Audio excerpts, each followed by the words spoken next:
इस मजेदार कहानी की शुरुआत होती है एक अलग ही दुनिया को दिखाते हुए, जहाँ पर काफी अजीब टाइप के क्रिएचर्स रहा करते थे। इन क्रिएचर्स को ऑर्क्स कहा जाता था, जिनका साइज इंसानों से कई गुना बड़ा होता है। उन सभी ऑर्क्स का लीडर गुलदान नाम का एक बहुत ही खतरनाक क्रिएचर था। गुलदान के पास काली जादू की शक्तियां यानी कि फेल मैजिक मौजूद थी, जिसकी मदद से वो किसी भी जीव जंतु की आत्मा एब्जॉर्ब करके ताकतवर हो जाता था। गुलदान के पास इतनी ज्यादा काली शक्तियां थी कि वो जहां पर भी जाता सारी चीजें मरने लग जाती।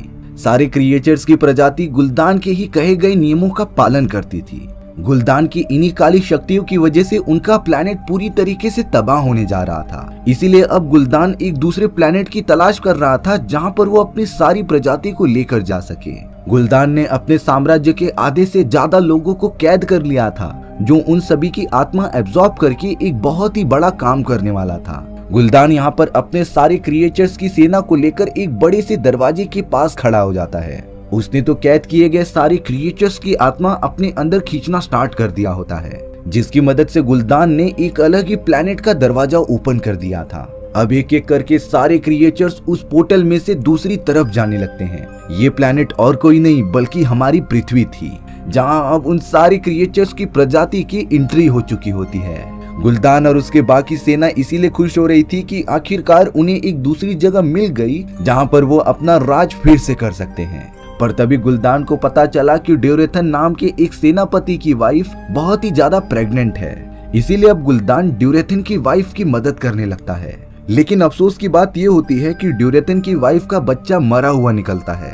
ड्यूरेथन की वाइफ इस बात से बहुत ही ज्यादा रोने लगी थी। पर तभी ड्यूरेथन अपनी काली शक्तियों का यूज करके वहां पर मौजूद एक हिरन की आत्मा एब्जॉर्ब कर लेता है और उसे मरे हुए बच्चे के अंदर डाल देता है। कुछ देर बाद तो वो बच्चा वापस से जिंदा हो गया था। ड्यूरेथन और उसकी वाइफ के साथ साथ पूरी सेना भी बहुत ही ज्यादा खुश हो जाती है। अब हमें उसी जंगल के पास ही में मौजूद एक बड़े से साम्राज्य को दिखाया जा रहा था, जहाँ के सैनिकों की लीडर का नाम लूथार होता है। लूथार को खबर मिलती है कि जंगल में बहुत सारे इंसान अचानक से मारे जा चुके हैं और उनकी डेड बॉडीज को एक जगह पर जमा करके रखा गया है। इसीलिए लूथार अपनी जांच पड़ताल करने के लिए उस जगह पर चला जाता है। कमरे में इंटर करने के बाद लूथार ने देखा कि वहां पर तो एक आदमी पहले से ही मौजूद है, जो एक जादूगर था। लूथार तुरंत ही उस घुसपैठियों को पकड़कर पूछता है कि आखिर तुम यहाँ पर क्या कर रहे हो। लेकिन वो जादूगर, जिसका नाम एडगर था, वो बता रहा होता है कि मैं तो सिर्फ यहाँ पर जांच करने आया था, और अगर आप मुझे छोड़ दोगे तब मैं इन मरे हुए लोगों को देखकर बता सकता हूँ कि आखिर इनकी मौत कैसे हुई। तब जाकर लूथार एडगर को छोड़ता है। एडगर ने तो तुरंत ही उस आदमी की डेड बॉडी को देखना स्टार्ट कर दिया था, पर जैसे ही वो उसके मुंह के रास्ते को ओपन करता है, उसमें से ग्रीन कलर की एनर्जी बाहर निकल रही थी। एडगर इन सारी बातों को पूरी तरीके से समझ चुका था, लेकिन ये फेल मैजिक करने के लिए बहुत ही ज्यादा ताकत की जरूरत पड़ती थी। आखिर इसे किसने किया होगा, इसका बिल्कुल भी आइडिया नहीं होता। लूथार ने ये सारी बातें अपने राजा को जाकर बता दी होती हैं। राजा इन काले जादू की शक्तियों को अंडर एस्टिमेट नहीं कर सकते थे। इसीलिए राजा ने लूथार और एडगर को आदेश दिया कि तुम दोनों मैडियो के पास चले जाओ। मैडियो भी एक जादूगर होता है जो इस पूरे साम्राज्य का रक्षक था। इसीलिए अब बिना टाइम वेस्ट किए लूथार और एडगर एक बड़े से पंछी के ऊपर बैठकर निकल पड़ते हैं मैडियो के पास। कुछ ही घंटों के अंदर ही अंदर वो दोनों मैडियो के बड़े से महल में पहुंच गए थे। यहाँ लूथार मैडियो को सारी बातें सच सच बता रहा होता है, और वहीं एडगर नीचे लाइब्रेरी में कुछ किताबें ढूंढ रहा था। मैडियो को ये बात बहुत ही ज्यादा अजीब लग रही थी, इसीलिए उसने कहा कि हमें वहां जाकर चेक करना पड़ेगा। वहीं एडगर घूमते घूमते एक ऐसी अनोखी किताब के पास पहुंच गया था, जिसे टच करने पर उसके हाथ पर लगा एक सिंबल चमकने लगता है। एडगर को भी नहीं समझता कि आखिर ये जादुई बुक किस काम आती है, इसीलिए अब एडगर ने उस बुक को अपने पास रख लिया था। अब यहाँ मैडियो लूथार और एडगर को लेकर उस जंगल में आ जाते हैं, जहाँ पर इंसानों की डेड बॉडीज मिली थी। मैडियो तो चारों तरफ घूमकर उन काली शक्तियों को बारीकी से देख रहा होता है। तभी मैडियो को पेड़ पर लगा हुआ ग्रीन पदार्थ दिखाई देता है, जो और कुछ नहीं बल्कि काला जादू यानी कि फेल मैजिक था। इन सारी बातों के बारे में मैडियो को सब कुछ पता चल चुका था। पर तभी अचानक उस जगह पर क्रिएचर्स की एक छोटी सी टुकड़ी उन सभी के ऊपर हमला करने लग जाती है। उन सभी में ड्यूरेथन भी शामिल होता है। क्रिएचर्स इंसानों से इतने ज्यादा बड़े थे कि वो उन सभी को मारते हुए आगे बढ़ते जा रहे होते हैं। लेकिन यहाँ मैडियो के पास बहुत सारी जादुई शक्तियाँ मौजूद थी, जिसकी मदद से वो आसपास मौजूद क्रिएचर्स को लगातार मारने लग जाता है। जो क्रिएचर्स मैड्यू के स्पेल के सामने आ रहा था वो अपनी जान गंवा बैठ रहा था। कुछ क्रिएचर्स तो वहाँ से डर कर भागने लग जाते हैं। ड्यूरेथन ने भी वहाँ से जाने का डिसाइड किया। तभी ड्यूरेथन देखता है कि गरुणा जो उसी के टीम मेंबर थी वो एक जाल में फंस चुकी होती है। इसीलिए ड्यूरेथन ने गरुणा को आजाद कर दिया होता है। लेकिन थोड़ी दूर जाने के बाद ही गरुणा को एडगर ने अपनी जादुई शक्ति में फंसा लिया होता है। बाकी सारे क्रिएचर्स वहाँ से भाग चुके थे, सिर्फ गरुणा ही फंस जाती है। अब लुथार, मैड्यू, एडगर गरुणा को लेकर राजा के महल में आ गए थे। गरुणा से पूछने पर वो अपने दुनिया के बारे में बताती है कि वो सब बहुत ही खतरनाक क्रिएचर्स हैं। वो गुलदान के बारे में बताती है जिसके पास काली जादू की शक्तियां यानी कि फेल मैजिक मौजूद थी। वो सभी जिंदा जीवों की आत्मा एब्जॉर्ब करके अपनी ताकत बढ़ाता था, लेकिन उन काली शक्तियों की वजह से हमारी पूरी दुनिया बर्बाद होने लगी। इसीलिए हम एक जादुई पोर्टल ओपन करके तुम्हारी पृथ्वी पर आ गए। हमारी आधी सेना तो पृथ्वी पर आ चुकी है, लेकिन गुलदान का प्लान है कि वो बाकी सेना को भी पृथ्वी पर लेकर आ जाएगा, जिससे कि हम पृथ्वी पर मौजूद सारे जीव जंतुओं को खत्म करके इसे अपना घर बना लेंगे।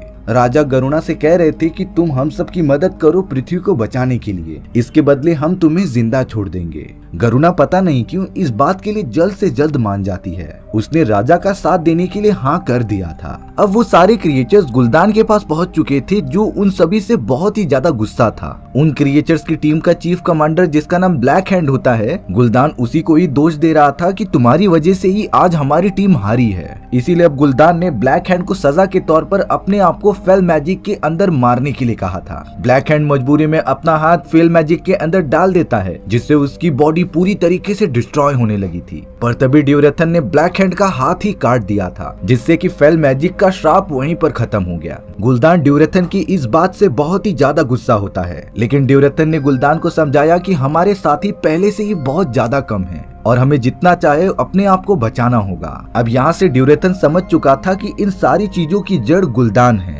गुलदान ने ही अपनी काली शक्तियों की मदद से हमारी दुनिया को डिस्ट्रॉय किया और अब वो पृथ्वी को भी इसी तरीके से डिस्ट्रॉय करना चाहता है। ड्यूरेथन ने अपनी वाइफ को बता दिया था कि मैं इस जंग में इंसानों का साथ दूंगा, क्योंकि मैं नहीं चाहता कि इंसानों की दुनिया खत्म हो। अब हमें एडगर दिखाया जाता है जो उस मैजिकल किताब को पढ़ रहा था। किताब के अंदर लिखा होता है कि जो चीज जन्मी है उसे खत्म होने का पूरा अधिकार है और वो अंत में खत्म हो ही जाएगी। अब अगले दिन गरुणा मैड्यू और उसके साथियों को लेकर चली गई थी वो जगह दिखाने के लिए जहाँ पर गुलदान ने अपनी पूरी सेना को जमा करके रखा था। गरुणा ने बताया कि गुलदान जल्द से जल्द बहुत सारे इंसानों को जमा करके उनकी आत्मा एब्जॉर्ब करेगा और उस पोर्टल को ओपन करके अपनी बाकी सेना को भी पृथ्वी पर बुला लेगा। मैड्यू भी समझ गया था कि इन सारी चीजों को हल्के में नहीं लेना चाहिए, इससे पूरी इंसानी प्रजाति पर प्रभाव पड़ सकता था। पर तभी अचानक उस जगह पर ड्यूरेथन आ जाता है, जिसने कि एडगर को पकड़ लिया था। ड्यूरेथन मैड्यू से कहता है कि मैं इंसानों की मदद करना चाहता हूँ, इसलिए तुम अपने राजा से कह दो कि कल काली घाटी के यहाँ पर मुझसे आकर मिले। मैड्यू, गरुणा और बाकी सब जल्द से जल्द राजा के पास पहुँच जाते हैं। ये बात पता चलने पर राजा ने डिसीजन लिया कि वो ड्यूरेथन से बात करने जरूर जाएगा।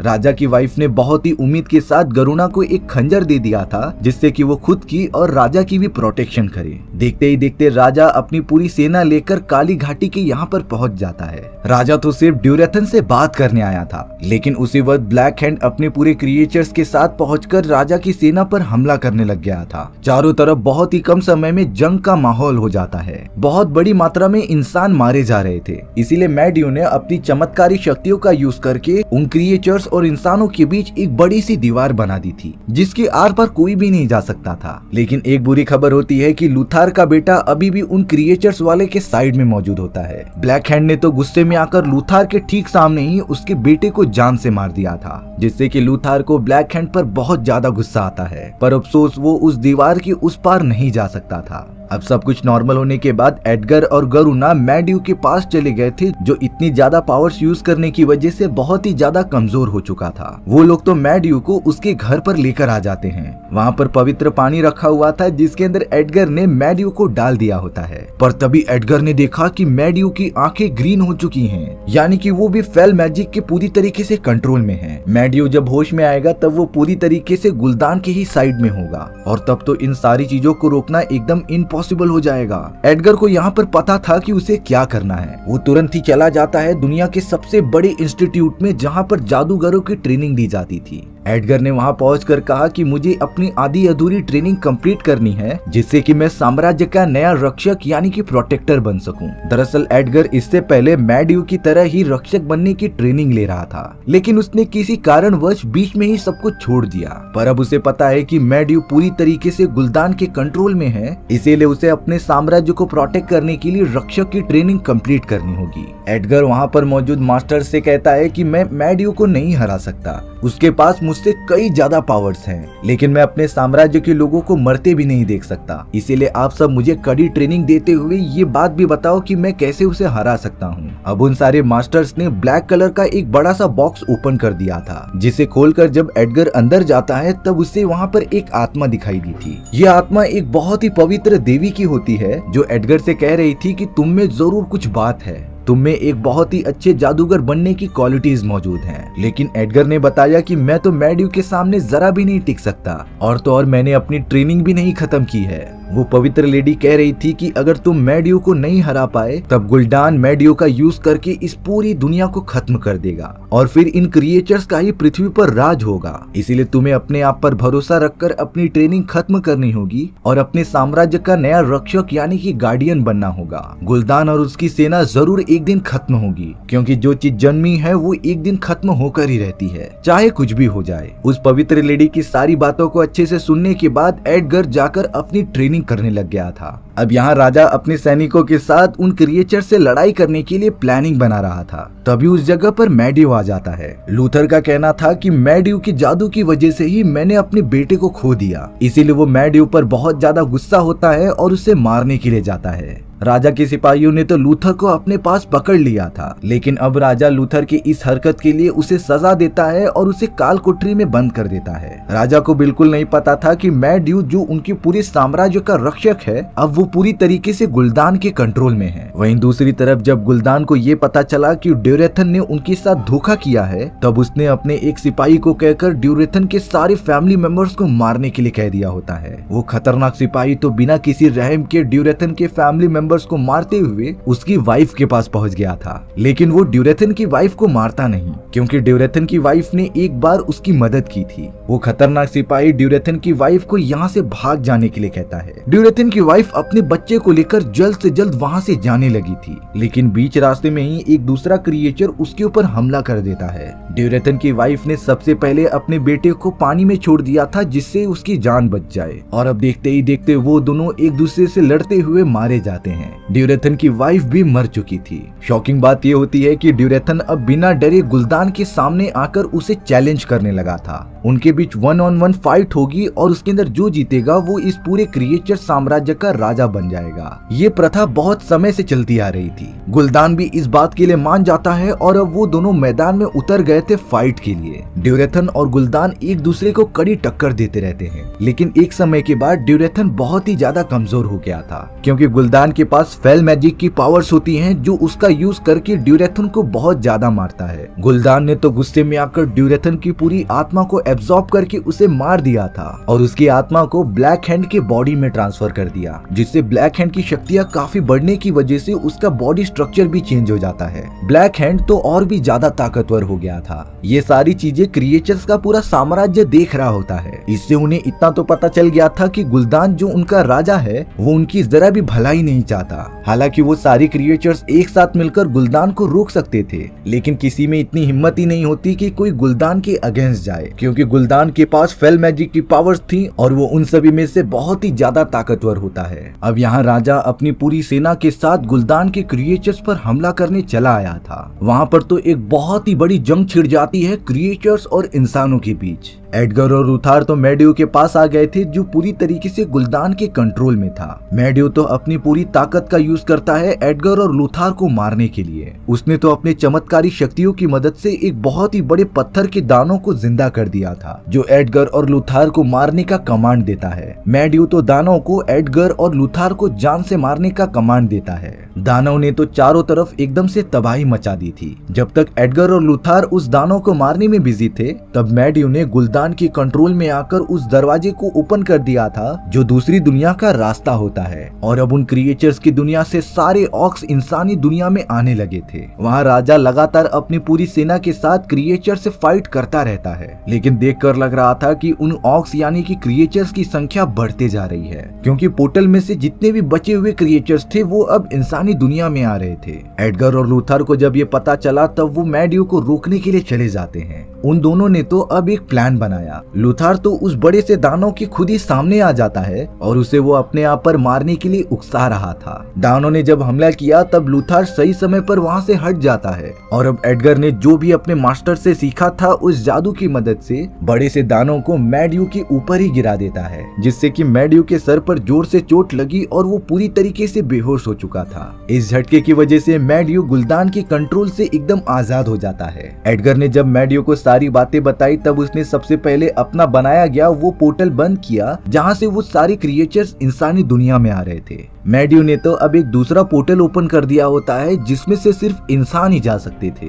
युद्ध में जो भी योद्धा होते हैं वो अगर उसके अंदर जाएंगे तब वो डायरेक्टली महल के अंदर पहुंचेंगे, यानी कि वो सब क्रिएचर से बच सकते थे। इसीलिए अब राजा अपने सैनिकों को कहता है कि तुम सब पोर्टल में से उस तरफ चले जाओ। राजा समझ गए थे कि ये काम मैड्यू का ही हो सकता है, लेकिन बुरी खबर तब हुई जब मैड्यू इतना ज्यादा कमजोर हो चुका था कि वो अपनी जान ही छोड़ देता है। मैड्यू अब मर चुका था, जिसकी वजह से वो पोर्टल भी बंद हो जाता है। बहुत सारे सिपाही महल के अंदर पहुंच चुके थे, लेकिन राजा और कुछ लोग वहीं पर रह जाते हैं। उन्हें अब इतने सारे क्रिएचर से अकेले ही लड़ना पड़ेगा। अब यहाँ पर राजा ने गुल्दान की सेना को हराने के लिए थोड़ी दूर की सोची। राजा गरुणा से कहते हैं कि अगर तुम हमारे साथ हो तो मैं जैसा कहता हूँ वैसा करो। राजा गरुणा से बोल रहे थे कि तुम मुझे जान से मार दो, तुम अगर मुझे मारोगी तभी तुम गुल्दान की नजर में उसकी टीम में शामिल हो पाओगी, जिसके बाद तुम गुल्दान की सेना में ही शामिल रहकर हम इंसानों की मदद करना। हालांकि गरुणा ऐसा बिल्कुल भी नहीं करना चाहती थी, लेकिन राजा ने बहुत बार फोर्स किया, तब जाकर गरुणा ने रानी द्वारा दिए गए खंजर से राजा को मार दिया था। राजा के मरने पर सारे क्रिएचर्स को ये बात पता चल गई होती है। सभी लोग राजा की डेड बॉडी गुल्दान के पास लेकर जाते हैं और ये बताते हैं कि गरुणा ने इसे मारा। गुल्दान तो गरुणा के इस काम से बहुत ही ज्यादा खुश होता है। गुल्दान ने तो गरुणा को अब ड्यूरेथन की पोजीशन दे दी थी, यानी कि अब वो भी इन सारे क्रिएचर्स की सेनापति है। थोड़ी देर बाद ही लूथर अपनी बड़ी सी चील के ऊपर बैठकर उस जगह पे आ जाता है। लूथर लगातार सामने आने वाले क्रिएचर्स को मारता ही जा रहा था, लेकिन जब उसने अपने राजा की डेड बॉडी देखी तब वो पूरी तरीके से शॉक रहता है। लूथर को डबल झटका तब लगा जब उसने राजा के बॉडी में वो खंजर देखा जिसे कि रानी ने गरुणा को दिया था। यानी लूथर समझ जाता है कि राजा को और किसी ने नहीं बल्कि गरुणा ने ही मारा है। लूथर को लग रहा था कि गरुणा ने उन्हें धोखा दिया, पर अब उस जगह पे ब्लैक हैंड आ जाता है जो लूथर को फाइट करने के लिए ललकार रहा था। लूथर भी इस फाइट को बिना कुछ सोचे समझे एक्सेप्ट कर लेता है, क्योंकि उसे अपने बेटे की मौत का बदला लेना था। ब्लैक हैंड और लूथर आमने सामने थे जो एक दूसरे से लड़ाई करने लग जाते हैं। लूथर का साइज ब्लैक हैंड से बहुत ज्यादा छोटा होने के कारण वो उसके वार से आसानी से बच जा रहा था। लूथर के अंदर तो बदले की भावना थी और अब अपने बेटे के लिए लूथर ने एक तलवार की मदद से ब्लैक हैंड के पेट में वार कर दिया, जिससे कि ब्लैक हैंड जो इतना पावरफुल था वो तुरंत ही मर जाता है।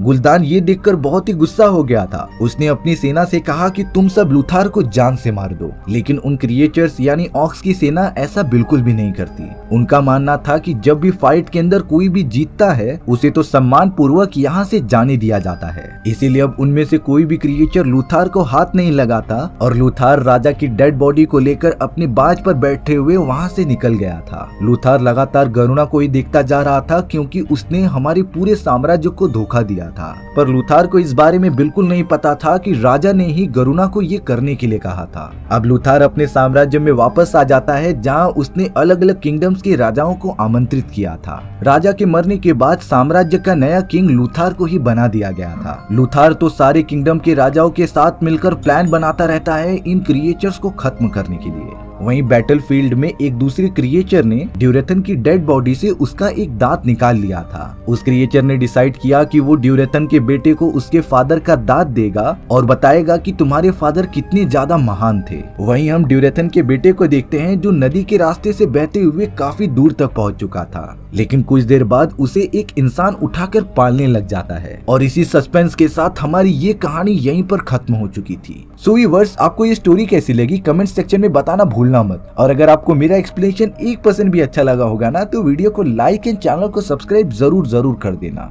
मिलते हैं इसी तरीके की मजेदार और अनोखी कहानियों में, तब तक के लिए बाय बाय।